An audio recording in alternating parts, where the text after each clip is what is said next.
Morning girls, आज हमारा German भूगोलवेत्ता में फ्रेडरिक रेट्ज़ल 1844 से 1904 के जोग्राफ़र फिलोसोफर बहुत ही इम्पॉर्टेंट हैं और इनको हम मानव भूगोल का जन्मदाता कहते हैं।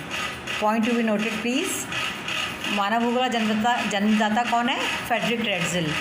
इनका जन्म जर्मनी, जो पुरानी जर्मनी थी, प्रशिया, उसके कार्लसू नगर में, कार्लसू सिटी के अंदर हुआ था।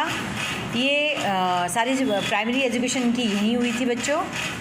इन्होंने पहले साइंस, प्राणीशास्त्र यानी जूलॉजी, भूविज्ञान, जियोलॉजी और एंथ्रोपोलॉजी, इसमें एजुकेशन ली और इन्होंने एक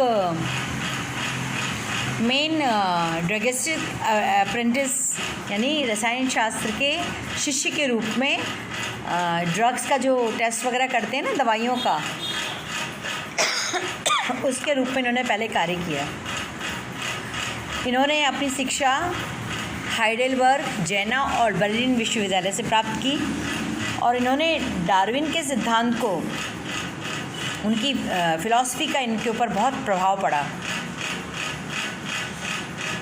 और इसकी समालोचना सबसे पहले इन्होंने लिखी। क्रिटिकल एनालिसिस जो है 1869 में इन्होंने लिखा।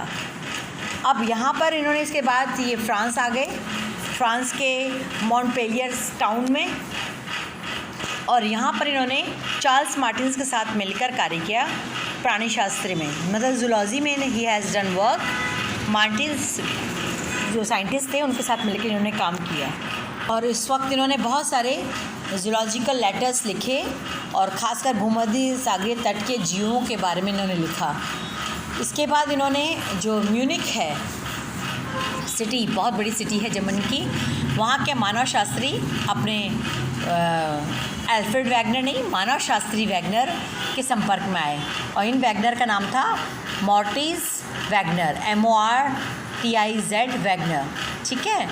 और यहाँ पर इन्होंने जीवों के प्रवास के सिद्धांत के रूप में बहुत ज़्यादा काम किया और 1872 में इन्होंने पूर्वी यूरोपीय देशों का भ्रमण किया, जिसमें सदन का इटली और अन्य देश, जिसमें संयुक्त राज्य अमेरिका भी गए, मैक्सिको गए और क्यूबा गए। इनमें इन्होंने प्राकृतिक दृश्यों के साथ साथ, मतलब नेचुरल लैंडस्केप्स के साथ साथ भौगोलिक वर्णन भी, जोग्राफिकल डिस्क्रिप्शंस भी इन्होंने बहुत ज़्यादा दिया। और ख़ासकर इन्होंने जो अपना स्टे रखा वो क्यूबा, जो आपका कैरिबियन कंट्री है, क्यूबा, मैक्सिको जो USA के नीचे है, और कैलिफोर्निया USA का जो वेस्ट में बहुत बड़ा टाउन है, वहाँ रहे और वहाँ इन्होंने खूब काम किया। फिर जब इन्होंने ये वर्क किया, इसके बाद ये चीन गए। चीन में इन्होंने चाइनीज़ इमिग्रेशन पर अपना शोध कार्य लिखा और इसी पर इनको PhD की डिग्री मिली। 1875 से लेकर 1886, 1875 से 1876 में इन्होंने लिप्जिंग में भूगोल के प्रोफेसर बन गए ये, और यहाँ सारी ज़िंदगी इन्होंने काम किया। लिप्जिंग में इन्होंने जोग्राफिकल सोसाइटी को बहुत अपने एमिनेंट स्पेसिफिक बड़े इम्पॉर्टेंट वर्क लेके दिए, जिससे इनको पूरे विश्व में ख्याति मिली। तो याद रहेगा कहाँ पर, ये लिप्जिंग में प्रोफेसर रहे और वहीं इन्होंने बहुत ज़्यादा जोग्राफिकल सोसाइटी पर काम किया और अपने आर्टिकल्स पब्लिश करे। इनके साथ में जो विद्वान थे, हैटनर से रेट्ज़ल के साथ इन्होंने कार्य किया, अध्ययन अध्यापन का कार्य, हैटनर से रेट्ज़ल तक। फिर फिशर और एस्कर्ट्स भी इनके काम में संपर्क में आए और इन्होंने अपना कार्य उनके साथ भी किया। और लिप्जिंग सिटी के बारे में सिर्फ आपको एक और बात बताऊंगी, ये आर्ट लवर्स का सिटी है, बहुत ही फैसिनेटेड हैं यहाँ के लोग अपने आर्ट, ड्राइंग एंड पेंटिंग जिसको बोलते हैं, और अदर फॉर्म ऑफ आर्ट्स। अब बच्चों, रेट्ज़ल का प्रमुख जो ग्रंथ थे उसमें वोला कुंडे याद रखना, वोलर कुंडे, VOLKER, के साइलेंट एस में, वोल्का कुंडे साइलेंटली इसको बोलेंगे। 3 खंडों में इन्होंने लिखा, 1885, 86 व 88 में।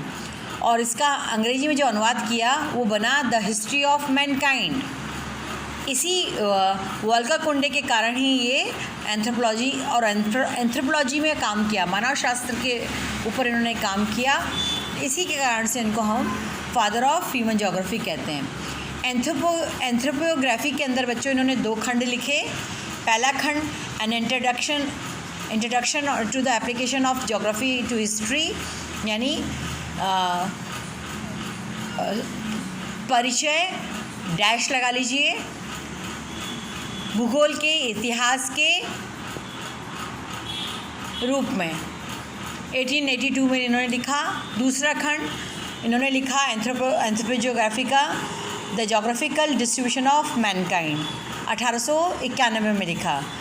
याद कर लीजिए क्या इसका हिंदी में क्या होगा, मानवता का वितरण भौगोलिक दृष्टिकोण से, भौगोलिक मानवता का वितरण भौगोलिक दृष्टि से, ठीक है। फिर उन्होंने पॉलिटिकल ज्योग्राफी, राजनीतिक भूगोल के ऊपर अपना वॉल्यूम्स लिखे। फिर उन्होंने जर्मनी के ड्यूसलैंड पर इन्होंने वर्क लिखा 1898 में। याद हो गया। वोल्का इनका पहला जो बहुत ही इम्पोर्टेंट था, 3 खंडों में लिखा। एंथ्रोपोजियोग्राफी इन्होंने 2 खंडों में लिखा। फिर पॉलिटिकल ज्योग्राफी पे इन्होंने काम किया और जर्मनी के ड्यूसलैंड पे इन्होंने ज्योग्राफिकल एस्पेक्ट्स को ध्यान में रखते हुए वर्क किया। इस प्रकार से रेडजल ने जितना भी अपनी भौगोलिक यात्राएं की थी उन सब यात्राओं का निचोड़ हम्बोल्ट की तरह इन्होंने अपने लेखों में और अपने बुक्स में वॉल्यूम्स में डाला। रेडजल ने जो बात कही खासकर अपनी यात्राओं के संदर्भ में उन्होंने लिखा, I travelled, I sketched, I described, यानी मैंने यात्रा की, फिर उनके स्केचेस बनाए, चित्र। तभी मैंने लिप्सिंग जो बोला मैंने, आर्ट लवर्स का सेंटर है वो इसी वजह से मैंने बोला। दूसरा इन्होंने इसको डिस्क्राइब किया, मैंने इसको डिस्क्राइब किया, वर्णन किया उसका। Thus I was led to description of nature, और इस प्रकार से मैंने प्रकृति का वर्णन करने में सक्षम रहा। इन्होंने अपने बारे में स्वयं लिखा। इनका जो सबसे बड़ी महत्वपूर्ण रचना फिर बनी जियोग्राफी, ठीक है, ये याद रखने का है बच्चों।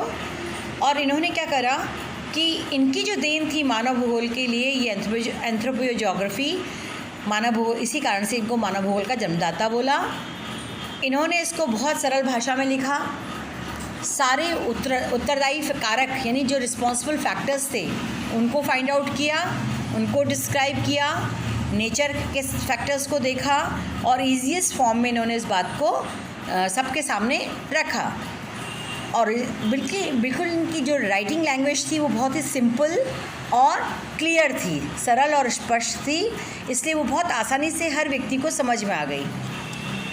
इन्होंने अपने पहले खंड में धरातल पर मानवीय क्रियाकलापों के निर्धारण में वातावरण के 4 प्रभावी समूह महत्वपूर्ण हैं करके बताया।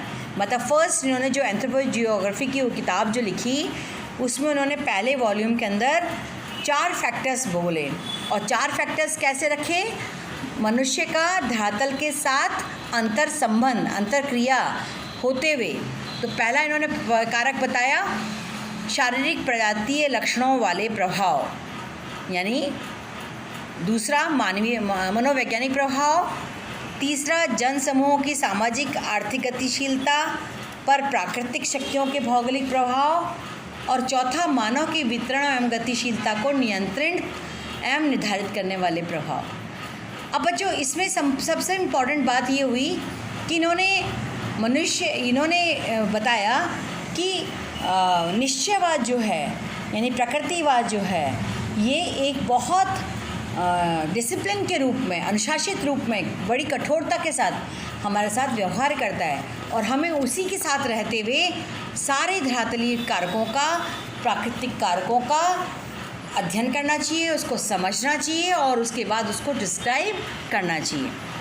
शारीरिक प्रजातियों में बच्चों जैसे फिनिश पीपल कैसे हैं, फिनलैंड नॉर्वे के रहने वाले, स्वीडन के रहने वाले, ब्रिटिश कैसे हैं, स्कॉटिश कैसे हैं, आयरिश कैसे हैं, जर्मन्स कैसे हैं, पॉलिश कैसे हैं, रशियंस कैसे हैं, इटालियन कैसे हैं, स्पेनिश कैसे हैं, मतलब हर कंट्री के कॉकेशियस रीजन के रहने वाले कैसे लोग हैं, तो उनकी हाइट, उनके बाल, उनका कलर, ये सारा डिस्क्रिप्शन इन्होंने पहले किया और उनके लक्षणों के आधार पर उसको क्लासीफाई किया और फिर हमको उनके कारण बताया। जैसे आगे हम पढ़ते जाएंगे सारे उदाहरणों के साथ में। दूसरा, मनोवैज्ञानिक कारक, जहाँ जिस क्षेत्र में मनुष्य रहता है उस तरह की उसकी साइकोलॉजी हो जाती है। जैसे शुष्क प्रदेश में रहने वाला बहुत आलसी टाइप का होगा, तो उसका दिन में काम करने का मन नहीं करेगा, पर नाइट्स में, जैसे अरेबियंस ने बहुत ट्रैवल किए, लॉन्ग ट्रैवल्स किए, सारे एस्ट्रोनॉमी के डिस्कवर किए, ब्रह्मांड में तारों की खोज या गतियाँ सब अरेबियन लोगों ने की, अरब देश के लोगों ने की। तो कहने का मकसद क्या हुआ कि मनोविज्ञान भी हमारा प्रभावित होता है हमारे प्राकृतिक दशाओं या धरातली दशाओं की गतिविधियों के आधार पर।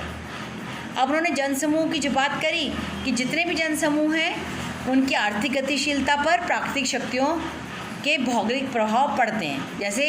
जैसे कोई आपका गोल्ड स्मिथ है, सुनार है या लोहार है या कपड़ा बुनने वाला है या पेंटर है या आर्टिस्ट है, तो ये सब कैसे बताया? उन्होंने बताया कि इन सब पर जो उनके ग्रुप्स होते हैं, सोसाइटी के समूह, सामाजिक समूह होते हैं, वो सब प्रभाव डालते हैं और इसी आधार पर एक समाज की रचना बननी प्रारंभ होती है।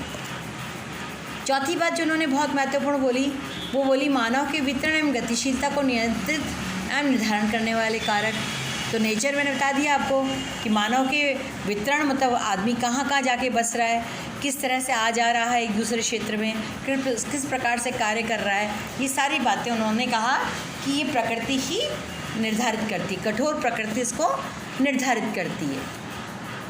अतः इस प्रकार से उन्होंने ये कहा कि जो जिस जगह पर रहने वाले लोग हैं उनका फेट, उनका भाग्य जो है वो बहुत हद तक वहाँ के नियम कानून के द्वारा निर्धारित होता है और कई बार इनकी मनोदशाएं या मनोभावनाएं मर भी जाती हैं क्योंकि वो इतनी विपरीत दशाओं में रहते हैं या उनके सम्मुख प्रकृति की बहुत या धरातली बहुत विपरीत दशाएं उत्पन्न हो जाती हैं, है ना। फिर उन्होंने कहा जो अपना उन्होंने दूसरा आर्टिकल एंथ्रोपोजियोग्राफी के ऊपर लिखा, उन्होंने लिखा कि जो मैनकाइंड है, जो 1891 में लिखा था the geographical distribution of Mankind, तो उन्होंने कहा कि जो पृथ्वी पर बसे हुए लोग हैं, निर्जन क्षेत्र भी है और सघन क्षेत्र भी हैं, उन सब के ऊपर सीमाएं निर्धारित होती हैं। मतलब कोई व्यक्ति, जैसे एक जगह पर हम कहते हैं ना बहुत घनी आबादी रहती है, जैसे आपके हिंदुस्तान में आप देखो तो दिल्ली है, कोलकाता है, चेन्नई है और आपका मुंबई है, जयपुर देख लो आपके राजस्थान का, या आपका जोधपुर देख लो। ये इतने ज़्यादा, जोधपुर में भी तो जोग्राफिकल कंडीशंस बहुत एडवर्स हैं, इतनी गर्मी है, सब कुछ है। राजस्थान कैनाल, इंदिरा गांधी कैनाल तो अब आई है, तो पर क्या कुछ ना कुछ तो कारण है जो कोई स्पेसिफिक धरती मानवीय बसावट में बहुत ज़्यादा अपना योगदान देती है, यानी बहुत सघन आबादी भी होती है, तो उसके लिए बहुत सारे 3 कारक मानवीय विकास के लिए उन्होंने फिर कहा 3 कारक रिस्पॉन्सिबल है। एक तो है लार्ज, यानी लार्ज सिचुएशन, लैगेज जिसको बोला उन्होंने LAGE, उसका मतलब होता है सिचुएशन। ये बहुत अच्छी दशाएं, बहुत विस्तृत दशाएं मानव की उसको एक बहुत अच्छे निवास स्थल के रूप में विकसित करने में सहायक होती हैं। दूसरा उन्होंने बोला स्पेस, पर जर्मनी भाषा का प्रयोग उस टाइम उन्होंने किया, तो उसको बोला RAUM, ठीक है, स्पेस क्षेत्र। और उन्होंने फिर कहा रैमेन जो है यानी सीमाएं, लिमिट्स, ये इसको निर्धारित करती हैं। तो यही बात मैं अभी आपको कह रही थी कि कोई भी क्षेत्र जो इतना विकसित हो जाता है उसके पीछे उसकी स्थिति होती है, उसका क्षेत्रफल होता है कि कैसा है, उपजाऊ है या कम उपजाऊ है, या नदी के किनारे है, या किस तरह की दशाएं इंसान को प्रभावित